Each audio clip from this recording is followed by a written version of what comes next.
नमस्कार दोस्तों, स्वागत है आप सभी का आपके अपने YouTube channel Shyam class study में। आशा करता हूँ आप सभी लोग अच्छे होंगे और एकदम से स्वस्थ होंगे और एनटीपीसी की तैयारी मन लगा करके कर रहे होंगे। आज के इस वीडियो में मैं आप सभी लोगों के लिए एनटीपीसी में पूछे जाने वाले जीके जीएस के अति महत्वपूर्ण 40 लेटेस्ट प्रश्नों से बना एक और प्रैक्टिस सेट लेकर के आया हूँ, जो आपकी एग्जाम के लिए बहुत ही ज़्यादा महत्वपूर्ण प्रैक्टिस सेट है। तो इस वीडियो को आपको शुरू से लेकर के एंड तक फुल वॉच करते रहना है।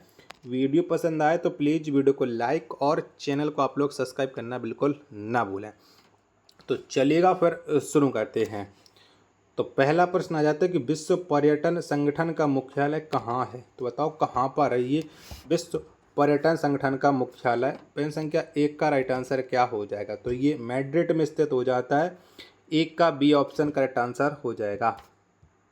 अगला प्रश्न है प्रश्न संख्या 2 है कि सत्यमेव जयते कहाँ से लिया गया है। तो बताओ कहाँ से लिया है हमने सत्यमेव जयते को। प्रश्न संख्या 2 का राइट आंसर आपको देना है। तो मुंडक उपनिषद से सत्यमेव जयते को लिया गया है। 2 का ए ऑप्शन राइट आंसर हो जाएगा। चलिएगा अगला प्रश्न है प्रश्न संख्या 3 है कि स्वाइन फ्लू किसकी वजह से फैलता है। तो बताओ किसके द्वारा ये स्वाइन फ्लू फैलता है। प्रश्न संख्या 3 का राइट आंसर क्या हो जाएगा। तो स्वाइन फ्लू है ये विषाणु से फैलता है। किससे? विषाणु से। 3 का बी ऑप्शन राइट आंसर हो जाएगा। नेक्स्ट प्रश्न आ जाता है प्रश्न संख्या 4 है भारत का राष्ट्रीय वृक्ष कौन सा है। तो बताओ इनमें से कौन सा है भारत का राष्ट्रीय वृक्ष। प्रश्न संख्या 4 का ए ऑप्शन करेक्ट आंसर हो जाएगा। तो भारत का जो राष्ट्रीय वृक्ष है ये हो जाता है बरगद। ए ऑप्शन करेक्ट आंसर हो जाएगा। नेक्स्ट प्रश्न है प्रश्न संख्या 5 है कि भारतीय रिजर्व बैंक की स्थापना कब हुई थी। तो बताओ इनमें से कौन सी डेट में भारतीय रिजर्व बैंक की स्थापना की गई थी। प्रश्न संख्या 5 का आंसर आपको देना है कि 5 का राइट आंसर क्या हो जाएगा। तो 1 अप्रैल 1935 में भारतीय रिजर्व बैंक की स्थापना की गई थी। 5 का डी ऑप्शन करेक्ट आंसर हो जाएगा। वीडियो पसंद आ रही होगी तो प्लीज़ आप लोग वीडियो को लाइक और चैनल को सब्सक्राइब करना बिल्कुल ना भूलें। 6वें नंबर का प्रश्न आ जाता है कि भारतीय प्राणी सर्वेक्षण का मुख्यालय कहाँ है। तो बताओ कहाँ पर स्थित है भारतीय प्राणी सर्वेक्षण का मुख्यालय। 6वें प्रश्न का आंसर आपको देना है। तो ये स्थित है कोलकाता में। बी ऑप्शन राइट आंसर हो जाएगा। 7वें नंबर का प्रश्न कौन सा देश तापी गैस पाइपलाइन का हिस्सा नहीं है। तो बताओ इनमें से कौन सा देश नहीं है। 3 देशों में तापी गैस पाइपलाइन है जबकि एक देश में नहीं है। तो वो देश ईरान है जहाँ पर तापी गैस पाइपलाइन का हिस्सा नहीं है। 7 का बी ऑप्शन राइट आंसर हो जाएगा। अगला प्रश्न आ जाता है प्रश्न संख्या 8 है कि स्वच्छ भारत मिशन को कब शुरू किया गया। तो बताओ ये कब शुरू हुई थी स्वच्छ भारत मिशन। तो इस मिशन को शुरू किया था अक्टूबर 2014 में। 8 का सी ऑप्शन राइट आंसर हो जाएगा। नेक्स्ट प्रश्न आ जाता है प्रश्न संख्या 9 की रेडियो धर्मिता की एसआई इकाई क्या है। तो बताओ इनमें से कौन सी है। प्रश्न संख्या 9 का राइट आंसर क्या हो जाएगा। तो रेडियो धर्मिता की जो एसआई इकाई हो जाती ये हो जाती है बैकुरल। 9 का ए ऑप्शन करेक्ट आंसर हो जाएगा। प्रश्न संख्या 10 आ जाता है कि भारत के मार्टिन लूथर के रूप में किसे जाना जाता है। तो बताओ कौन से वो व्यक्ति हैं जिन्हें हम भारत के मार्टिन लूथर के नाम से जानते हैं। प्रश्न संख्या 10 का राइट आंसर क्या हो जाएगा। तो वो व्यक्ति हैं Dayanand Saraswati. B option correct answer हो जाएगा।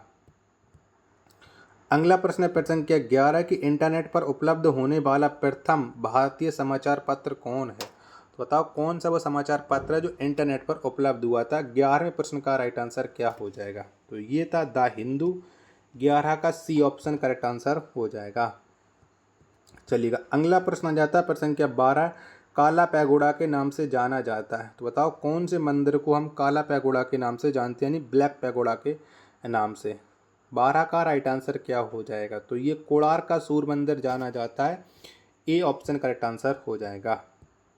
चलिएगा अगला प्रश्न है प्रश्न संख्या 13 कि देना बैंक और विजया बैंक का विलय किस बैंक के साथ हुआ है। तो बताओ कौन से बैंक में इसका मिलन कर दिया था देना और विजया बैंक का। प्रश्न संख्या 13 का राइट आंसर क्या हो जाएगा। तो इन दोनों बैंकों का जो मिलन हुआ था वो बैंक ऑफ बड़ौदा में हो गया था। 13 का डी ऑप्शन करेक्ट आंसर हो जाएगा। वीडियो पसंद आ रही होगी तो प्लीज़ आप लोग इस वीडियो को लाइक और चैनल को आप लोग सब्सक्राइब करना बिल्कुल ना भूलें। चलिएगा अगला प्रश्न आ जाता है प्रश्न संख्या आपके सामने है 14 और 14 प्रश्न में क्या कह रहा है कि निम्नलिखित में भारत की सबसे बड़ी प्राकृतिक मीठे पानी की झील कौन सी है? तो बताओ कौन सी है। प्रश्न संख्या 14 का राइट आंसर क्या हो जाएगा? तो बुलर झील ये सबसे बड़ी प्राकृतिक मीठे पानी की झील हो जाती है। बी ऑप्शन राइट आंसर हो जाएगा। 15वें नंबर का प्रश्न आ जाता है कि संयुक्त राष्ट्र नाम किस देश के राष्ट्रपति द्वारा सुझाया गया था? तो बताओ कौन से देश के द्वारा ये नाम आया था संयुक्त राष्ट्र? 15 का राइट आंसर क्या हो जाएगा? तो ये सुझाया गया था अमेरिका के राष्ट्रपति के द्वारा। 15 का डी ऑप्शन करेक्ट आंसर हो जाएगा। चलिएगा अगला प्रश्न है प्रश्न संख्या 16 की भोजन पाचन की प्रक्रिया कहाँ से शुरू होती है? तो बताओ कहाँ से शुरू करते हैं हम भोजन पाचन की प्रक्रिया को? तो इसे शुरू किया जाता है मुंह से। 16 का सी ऑप्शन करेक्ट आंसर हो जाएगा। नेक्स्ट प्रश्न है प्रश्न संख्या 17 के भारतीय संविधान का अनुच्छेद 371 किस राज्य को विशेष का दर्जा प्रदान करता है? तो बताओ कौन सा अनुच्छेद प्रदान करता है? सॉरी 371 के तहत कौन से राज्य को विशेष दर्जा मिलता है? 17 का राइट आंसर। तो इसके तहत मिलता है नागालैंड को। ए ऑप्शन करेक्ट आंसर हो जाएगा। 18वें नंबर का प्रश्न है कि अंतर्राष्ट्रीय न्यायालय में न्यायाधीशों का कार्यकाल कितने वर्षों का होता है? तो बताओ कितने साल का होता है अंतर्राष्ट्रीय न्यायालय के न्यायाधीशों का कार्यकाल? तो ये होता है 9 वर्ष का। 18 का सी ऑप्शन करेक्ट आंसर हो जाएगा। 19वें नंबर का प्रश्न है भारत के किस रेलवे स्टेशन पर प्लेटफार्मों की संख्या सर्वाधिक है? तो बताओ कहाँ पर प्लेटफॉर्म सबसे ज़्यादा है? 19वें प्रश्न का राइट आंसर क्या हो जाएगा? तो हावड़ा में सर्वाधिक प्लेटफार्मों की संख्या हो जाती है। सी ऑप्शन करेक्ट आंसर हो जाएगा। अगला प्रश्न प्रश्न संख्या 20 हो जाता है महात्मा गांधी दक्षिण अफ्रीका से भारत कब लौटे थे? तो बताओ कौन सी डेट में महात्मा गांधी अफ्रीका से भारत आए थे? 20 का राइट आंसर क्या हो जाएगा? तो ये 1915 में आए थे और वो महीना था जनवरी का, यानी 20 का डी ऑप्शन करेक्ट आंसर हो जाएगा। अगला प्रश्न प्रश्न संख्या 21 है कि कागज का आविष्कार किसने किया था? तो बताओ कौन से व्यक्ति के द्वारा कागज का आविष्कार किया गया था? 21वें प्रश्न का राइट आंसर क्या हो जाएगा? तो कै लुन व्यक्ति के द्वारा कागज का आविष्कार किया गया था। 21 का सी ऑप्शन राइट आंसर हो जाएगा। 22वें नंबर का प्रश्न है कंप्यूटर में लोगो क्या है? तो बताओ इनमें से कौन सा है कंप्यूटर में लोगो? 22वें प्रश्न का राइट आंसर क्या हो जाएगा? तो कंप्यूटर में जो लोगो है ये प्रोग्रामिंग भाषा है। 22 का बी ऑप्शन करेक्ट आंसर हो जाएगा। प्रश्न संख्या 23 है आपके सामने कि संयुक्त राष्ट्र सुरक्षा परिषद के अस्थायी सदस्य कितने वर्षों के लिए निर्वाचित किए जाते हैं? तो बताओ कितने वर्षों के लिए निर्वाचित किए जाते हैं? तो संयुक्त राष्ट्र सुरक्षा परिषद के जो अस्थायी सदस्य हैं इनका जो निर्वाचन होता है वो निर्वाचन होता है मात्र 2 साल के लिए। 23 का डी ऑप्शन करेक्ट आंसर हो जाएगा। 24वें नंबर का प्रश्न है कि पुरुष मानव शरीर के किस अंग को एडम का एप्पल कहा जाता है? तो बताओ किसे कहते हैं हम एडम का एप्पल? 24 का राइट आंसर क्या हो जाएगा? तो एडम का एप्पल ये कंठ को कहा जाता है, यानी गले को। 24 का डी ऑप्शन करेक्ट आंसर हो जाएगा।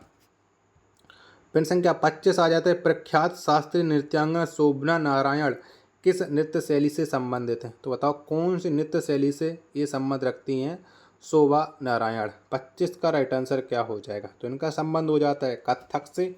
सी ऑप्शन राइट आंसर हो जाएगा। चलिएगा अगला प्रश्न प्रश्न संख्या 26 आ जाता है कि ऑपरेशन थर्स्ट किसके द्वारा शुरू किया गया था? तो बताओ कौन से व्यक्ति ने या कौन से सुरक्षा बल के द्वारा ये ऑपरेशन थर्स्ट शुरू किया गया था? 26वें प्रश्न का राइट आंसर क्या हो जाएगा? तो इसे शुरू किया था रेलवे सुरक्षा बल ने। 26 का बी ऑप्शन करेक्ट आंसर हो जाएगा। 27वें नंबर का प्रश्न गौतम बुद्ध को ज्ञान की प्राप्ति कहाँ में हुई थी? तो बताओ कहाँ पर है गौतम बुद्ध को ज्ञान प्राप्त हो गया था? 27वें प्रश्न का आंसर आपको देना है। जब तक मैं आपको ऑप्शन दिखा रहा हूँ तब तक आप लोग इस वीडियो को लाइक करके चैनल को आप लोग सब्सक्राइब पे जरूर कर लीजिएगा। तो बताओ कहाँ पर है गौतम बुद्ध को ज्ञान की प्राप्ति वो हो गई थी? तो गौतम बुद्ध को जो ज्ञान प्राप्ति हुई थी वो हुई थी बोध गया में। कहाँ पर? बोध गया में। 27 का सी ऑप्शन राइट आंसर हो जाएगा। चलिएगा अगला प्रश्न प्रश्न संख्या 28 हो जाता है मोहनजोदड़ो में पाया गया विशाल स्नानागार का आकार कैसा था? तो बताओ कैसा था? तो मोहनजोदड़ो में पाया गया जो विशाल स्नानागार है इसका आकार है वो आयताकार है, यानी 28 का डी ऑप्शन राइट आंसर हो जाएगा। 29वें नंबर का प्रश्न है कि भारत में एकीकृत बाल विकास सेवा का आरंभ किस वर्ष किया गया था? तो बताओ कब किया गया था? तो एकीकृत बाल विकास सेवा का जो आरंभ किया गया था ये 1975 में किया गया था। 29 का बी ऑप्शन राइट आंसर हो जाएगा। प्रश्न संख्या 30 आ जाता है, उगादि उत्सव किस राज्य में मनाया जाता है? तो बताओ कौन से राज्य में हम उगादि उत्सव को मनाते हैं? प्रश्न संख्या 30 का राइट आंसर क्या हो जाएगा? तो उगादि उत्सव है ये आंध्र प्रदेश में मनाया जाता है। 30 का सी ऑप्शन करेक्ट आंसर हो जाएगा। चलिएगा, नेक्स्ट प्रश्न है प्रश्न संख्या 31 है कि विश्व की सबसे हल्की ऊन किस जानवर से प्राप्त की जाती है? तो बताओ कौन से जानवर से हम विश्व की सबसे हल्की ऊन की प्राप्ति करते हैं? 31 का राइट आंसर क्या हो जाएगा? तो ये लामा से प्राप्त की जाती है। 31 का सी ऑप्शन करेक्ट आंसर हो जाएगा। नेक्स्ट प्रश्न आ जाता है प्रश्न संख्या 32 है, चौरी चौरा की घटना उत्तर प्रदेश के किस जिले में हुई थी? तो बताओ कौन से जिले में ये घटना घटित हुई थी? चौरी चौरा। 32वें प्रश्न का राइट आंसर क्या हो जाएगा? तो ये घटना घटी थी उत्तर प्रदेश के गोरखपुर जिले में। 32 का ए ऑप्शन राइट आंसर हो जाएगा। चलिएगा, 33वें नंबर का प्रश्न 1921 में एडविन लुटियंस ने किसका निर्माण करवाया था? तो बताओ किसका निर्माण करवाया था एडविन लुटियंस ने? 33 का राइट आंसर क्या हो जाएगा? तो 1921 में एडविन लुटियंस के द्वारा इंडिया गेट का निर्माण कराया गया था। 33 का बी ऑप्शन राइट आंसर हो जाएगा। चलिएगा, अगला प्रश्न है प्रश्न संख्या 34 है, कंप्यूटर में बूटिंग के लिए आवश्यक होती है? तो बताओ किसका आवश्यकता होती है कंप्यूटर में बूटिंग के लिए? 34 का राइट आंसर क्या हो जाएगा? तो ऑपरेटिंग सिस्टम की आवश्यकता होती है। 34 का डी ऑप्शन करेक्ट आंसर हो जाएगा। वीडियो पसंद आ रही हो तो प्लीज़ वीडियो को लाइक और चैनल को सब्सक्राइब जरूर कर लीजिएगा प्लीज़। 35वें नंबर का प्रश्न है, जीने का अधिकार को भारतीय संविधान के लिए अनुच्छेद में शामिल किया गया है? तो बताओ कौन से अनुच्छेद में शामिल किया गया है जीने के अधिकार को? तो इसे सम्मिलित किया गया अनुच्छेद 21 में। 35 का बी ऑप्शन राइट आंसर हो जाएगा। चलिएगा, अगला प्रश्न आ जाता है प्रश्न संख्या 36 है, हड़प्पा किस नदी के किनारे स्थित है? तो बताओ कौन सी नदी के तट पर ये हड़प्पा स्थित है? 36 का राइट आंसर क्या हो जाएगा? तो हड़प्पा ये रावी नदी के तट पर स्थित है। 36 का ए ऑप्शन करेक्ट आंसर हो जाएगा। नेक्स्ट प्रश्न आ जाता है प्रश्न संख्या 37 है, ग्लूकोज में कार्बन के कितने अणु होते हैं? तो बताओ कितने होते हैं ग्लूकोज में? तो ग्लूकोज में कार्बन के अणुओं की जो संख्या है ये संख्या हो जाती है 6, यानी 37 का सी ऑप्शन राइट आंसर हो जाएगा। 38वें नंबर का प्रश्न, आंवला में कौन सा विटामिन पाया जाता है? तो बताओ कौन सा विटामिन मिलता है आंवला में? तो आंवला में विटामिन सी पाया जाता है। 38 का ए ऑप्शन करेक्ट आंसर हो जाएगा। प्रश्न संख्या 39 आ जाता है, महात्मा गांधी को महात्मा की उपाधि किसने दी थी? तो बताओ कौन से व्यक्ति के द्वारा ये महात्मा गांधी को महात्मा की उपाधि मिली थी? प्रश्न संख्या 39 का राइट आंसर क्या हो जाएगा? तो ये उपाधि दी थी रविंद्रनाथ टैगोर ने, यानी सी ऑप्शन है 39 का राइट आंसर हो जाएगा।